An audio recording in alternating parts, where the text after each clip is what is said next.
Biye jumadon ye avril kalo tile 17 san 2026 Bamako News TV jabarani filɛlibaga ay aw bisimila an ka kunnafoni sentenimo kɛnɛ kan. Kunnafoni daminɛna alamisa don avril kalo tile 16 san 2026 kunnafoniyaw y'a sɛbɛntiya k'a fɔ maa min bɛ n'a tɔgɔ ye ko Mahazu Baba Sise ale sugandira ka kɛ Mali dolantan kulu ɲɛnabɔba ɲɛmɔgɔba ye n'o ye Fédération Malienne de Football ye san 4 o de dira min ye Mahazu Baba Sise ma a ka se ka Mali dolantan ko k'a bila a ko ɲɛma k'a baaraw bɛɛ lajɛlen ɲɛnabɔ. N'an bɔra yen nɔ an bɛ taga Joyilakaw fɛ yen nɔ minisiri min bɛ n'o b'an ka sɔrɔdasiw ni kɛlɛkɛkɔrɔ ko kunna général de corps d'armée Sadio Kamara ale ye ayiwa birikiden fɔlɔ da Joyilakaw fɛ yen nɔ min bɛ tali kɛ sɔrɔdasiw ka dagayɔrɔ kura o de koromokarila ka birikiden fɔlɔ da ayiwa min bɛ alamisadon ko fɔ avril kalo tile 16 san 2026.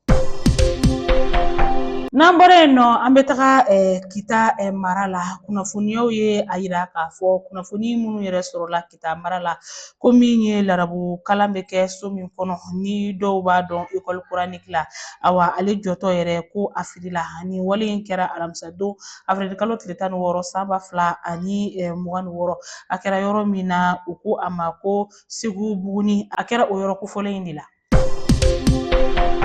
An ka minisiri min bɛ yen ni ale bɛ jiko kunna n'o ye Cɛmɔgɔ Tarawele ye a ye laɲini dɔ kɛ ka ɲɛsin Mali gouvernement ma ni o ye baaraboloda ye o baaraboloda min filɛ nin ye a kun de ye ka fɛɛrɛw tigɛ walasa jiko bɛ se ka nɔgɔya Mali kɔnɔna na cogoya min na nin baaramisɛnnin 4 ɲɔgɔnna olu de bɛ a senkɔrɔ k'a daminɛ san 2026 ka taga bila san 2035 na ayiwa baara ninnu bɛɛ lajɛlen bɛna boloda o de kɔnɔna la.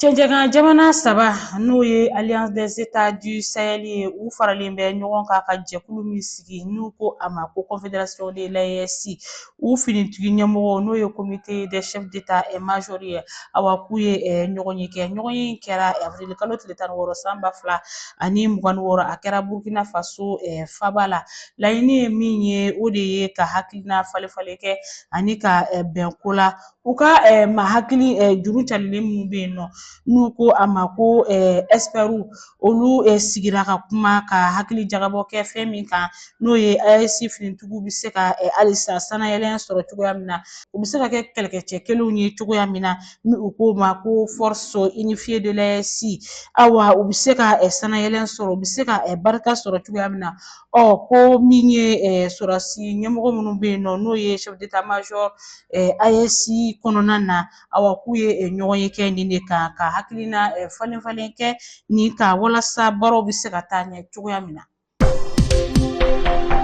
Minisiri min ɲɛsinen bɛ an ka jamanaden minnu sigilen don jamana wɛrɛw kɔnɔna la olu ka koɲɛw bɛɛ lajɛlen ɲɛnabɔ ma ni o ye Musa Aka Atayɛri ye ale tun bɛ baara dɔw ɲɛma n'o ye o baara dayɛlɛw bɛ tali kɛ min ye tungarankew olu ka ko bɛ se ka don ba la cogoya min na u sigilen kɔ ka bɔ jamana kɔ kan fɛɛrɛ minnu kan ka sigi sen kan u tun bɛ o ɲɔgɔnyew de la. An bɛna an ka kunnafoniyaw kuncɛ Nizɛrikaw fɛ yen nɔ kunnafoniyaw y'a yira k'a fɔ ko maa min bɛ yen n'a bɛ bɔlɔlɔsiraw kan n'a lakodɔnnen don kosɛbɛ ni activiste don Kemi Seba ni ale bɔra a jɔyɔrɔw la min bɛ tali kɛ conseil à la présidence la Niger jamana kan ani ka tila ka